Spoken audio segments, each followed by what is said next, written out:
Magandang araw mga ka-aerial defense, may ibabahagi na naman ako sa inyo. Dahil ngayong araw na ito ay may pag-uusapan tayo tungkol sa depensa. Pilipinas kumuha ng 5 destroyer escort mula Japan. Nagkasundo ang Pilipinas at Japan sa paglilipat ng 5 Abukuma-class destroyer escort, mga barkong malapit ng iretiro mula sa Japan Maritime Self-Defense Force. Isang kasundo ang inaasahang magpapalawak sa puwersa ng Philippine Navy habang pinalalalim ng Pilipinas ang ugnayang panseguridad sa Japan. Sinabi ni Defense Secretary Gilberto Teodoro Jr.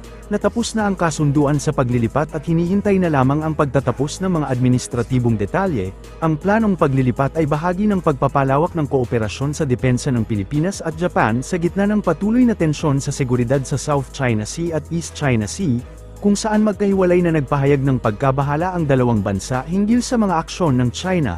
Ang mga usapin sa paglilipat ay kasabay ng mas malawak na ugnayang panseguridad sa pagitan ng Pilipinas at Japan, kabilang ang Japan-Philippines Reciprocal Access Agreement na nilagdaan noong 2024, at nagsimulang ipatupad noong September 2025, nagbigay din ang Japan sa Pilipinas ng mga kagamitan at suporta sa depensa sa ilalim ng programang Official Security Assistance nito, isang grant framework o sistema ng tulong na sumasaklaw sa mga kagamitan, supply, at suporta sa infrastruktura para sa mga bansang katuwang nito. Ang Abukuma-class destroyer escort ay isang uri ng barko na binubuo ng 6 na unit na ipinagawa ng Japan Maritime Self-Defense Force sa pagitan ng 1989 at 1993. Ang mga barkong ito ay pangunahing dinisenyo para sa depensa sa baybayin at pakikipaglaban sa mga submarino o anti-submarine warfare. Ang bawat barko ay may standard displacement na humigit kumulang 2,000 tonelada, kabuuang haba na 109 metro, at pinakamabilis na takbo na nasa 27 knots. Kabilang sa mga armas nito ang isang 76 mm Otto Malara main gun, Phalanx close-in weapon system, Harpoon anti-ship missiles, ASROC anti-submarine rocket launcher, at mga lightweight torpedo. Sinabi ni Teodoro na susuriin ng militar ng Pilipinas ang kondisyon ng mga barko upang malaman kung paano ang mga ito maisasama sa operasyon ng Navy. Sinabi rin niya na pinag-aaralan ng kagawaran ng depensa ang pagdaragdag ng mga pasilidad para sa pagdaong at paghimpil ng mga darating na barko. Ang mga barkong ito ay magdaragdag sa kasalukuyang pinakamalakas na puwersa ng Navy na kinabibilangan ng 2 Jose Rizal-class frigate at 2 Miguel Malvar-class frigate. Walang batayan ang mga pahayag ng mga Tsino na ang Batanes ay bahagi ng China bilang isang geographical na extension ng Taiwan, ayon sa Armed Forces of the Philippines noong Biyernes. Kahit na tinanggihan nito ang paratang, sinabi ng tagapagsalita ng AFP para sa West Philippine Sea, Navy Reservist Rear Admiral Roy Vincent Trinidad, na tahasang tinatanggihan at binabaliwala ng militar ang walang batayan na pahayag mula sa isang semposya na sinang-ayunan ng Estado sa China. Idinagdag ni Trinidad na malinaw na ang soberanya ng Pilipinas sa Batanes ay naayos na, hindi may kakaila at hindi maaaring angkinin. Binigyang diin din ni Trinidad na ang AFP ay hindi maaari hahayaang ang mga pagtatangkang ito ng masamang impluensya ng dayuhan na sakupin ng lugar. Samantala, pinagtibay ni DND Secretary Gilberto Teodoro Jr. ang matatag na pangako ng Pilipinas na itaguyod ang internasyonal na batas at ipagtanggol ang mga karapatan sa karagatan ng bansa sa estratehikong lugar ng West Philippine Sea. Ginawa ni Teodoro ang komentong ito sa kanyang talumpati sa National West Philippine Sea Summit, bilang paggunita sa ika-10 anibersaryo ng makasaysayang 2016 Arbitral Award na naganap noong July 12, 2016, binigyang diin ni Teodoro na ang pangangalaga sa mga karapatan sa karagatan ng bansa ay nagsisimula sa paglinang ng mas malawak na pag-unawa ng publiko at pambansang pagmamay-ari ng West Philippine Sea. Binigyang diin niya ang pangangailangang palalimin ang kamalayan ng publiko sa mga karapatan sa karagatan ng bansa.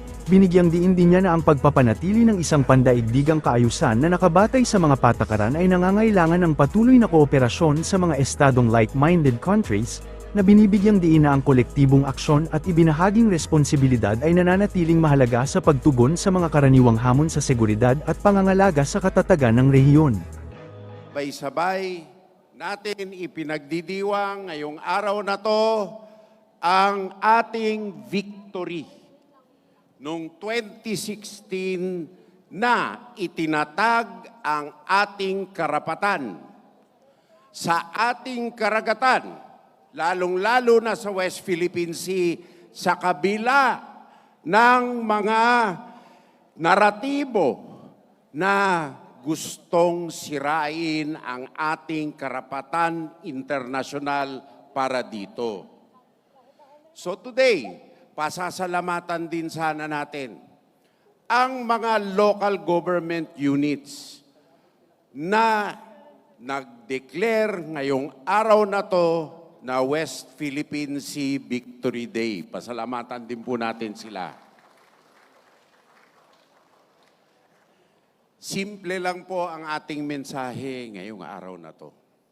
Noong isang araw po, meron po akong inisip na malalim. Ano ang kailangan na katangian or aksyon na kailangan gawin ng buong Pilipinas, lalo-lalo na po ang Pilipino, para sa West Philippine Sea? Naisip ko po ang salitang yakap. Kailangan yakapin natin ang West Philippine Sea. Bakit po? Unang-una, ano po ang niyayakap natin? Ang niyayakap po natin ay ang mga bagay na may halaga sa atin at kinikilala natin ang halaga nito sa buhay natin. Kaya yakapin po natin. Pag niyakap po natin ang isang tao, isang bagay, ating nagmamay-ari tayo dito in some way. Pangalawa, pag niyakap mo ito, naalagaan mo at prinoproteksyonan niyo po ito. Pangatlo, ini-steward mo to. Kaya po, hindi lang sa atin po pinaglalaban ang West Philippine Sea, kung hindi po lalong-lalo na sa susunod na henerasyon. Ang mga musmus ngayon at ang mga hindi pa pinanganganak. Kaya minabuti po ng aking may bahay na Special Envoy of the President for Children na sumama because this is as much for the future than today. Ngayon, kung tayo ay hindi masigasig sa pagtutulak para sa ating karapatan sa West Philippine Sea, ano pa kaya bukas kung ipagpaliban natin ito bukas? Ipagpaliban natin ito ng ilang taon. Hayaan na natin muna lumalakas ang ating mga katunggali sa West Philippine Sea. Araw-araw na pabayaan natin yan. Araw-araw na matulog tayo dyan. Ay meron tayong mga hamon na hindi natin pwedeng pabayaan. Kaya ito pong simpleng pagtitipon natin. Ngunit simple ang pagsasama-sama natin dito, hindi tayo matitibag.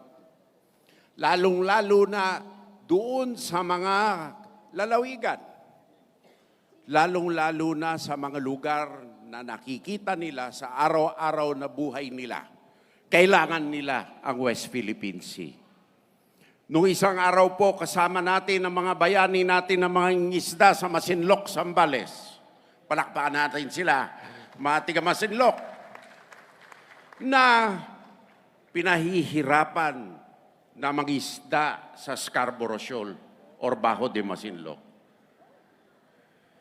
Ito pong lakad na ito ay nagsisilbing lakas loob nila upang tulong-tulong tayong makapaglayag sila uli, hindi lang sa Scarborough Shoal, kung hindi sa lahat ng mga lugar kung saan may karapatan ng Pilipinas. Kaya po, whole of government approach ito dahil kailangan pagtibayin natin ang ating mga kaalaman at kapabilidad para gamit natin ng tama ang karagatan na regalo ng Panginoon po sa atin. Ito po'y importante din na araw. Bakit po? Hindi lang po ito nagsilbing mamulat ang ating mga kababayan sa ating karapatan sa West Philippine Sea. Kung hindi namulat ang ating mga kababayan sa buong karagatan, kung saan ang yaman dagat ay pag-aari ng buong Pilipinas at Pilipino. Hindi lamang ngayon, kundi sa susunod na henerasyon. Ito rin ay nagsilbing pangmulat sa ating mga kababayan sa importansya ng karagatan sa ekonomiya ng Pilipinas. Sa importansya ng ating mga seafarers sa buong mundo. Kaya po kinikilala tayo ng buong mundo. Ang importansya ng malayang paglalayag sa dagat para sa komersyo at kapayapaan. Kaya po, hindi po natin pwedeng pabayaan ang mga karapatang pangkaragatan natin. Lastly po, ito po'y peace walk. Tama po yan. Sapagkat kung hindi tayo, wala tayong katahimikan dito sa sarili nating bansa, hindi po tayo pwedeng makibaka laban sa mga mananakop, mga api, o anuman mga hamon sa ating lipunan. Kaya itong peace walk, hindi lamang po sa karagatan, hindi lamang po sa katahimikan, ngunit lakad sa pagkakaisa, hindi lang po ngayon, kung hindi sa ating kinabukasan. Sa ganang amin po sa Department of National Defense, batay sa utos ng ating Pangulo, President Ferdinand Bongbong Marcos Jr., hindi po tayo titigil sa pagtatatag ng mabisang depensa at pagproprotekta sa ating teritoryo at mga karapatan saan man dito sa Pilipinas at ang mga karagatan niya. Asahan niyo po yan, hindi po madali, ngunit sa tulong niyo at para sa susunod na mga henerasyon, ito po'y kinakailangan. Hindi bukas, kung hindi kahapon pa. Hindi natin pwede ibalik ang kahapon. Kaya, porsigido tayo ngayon.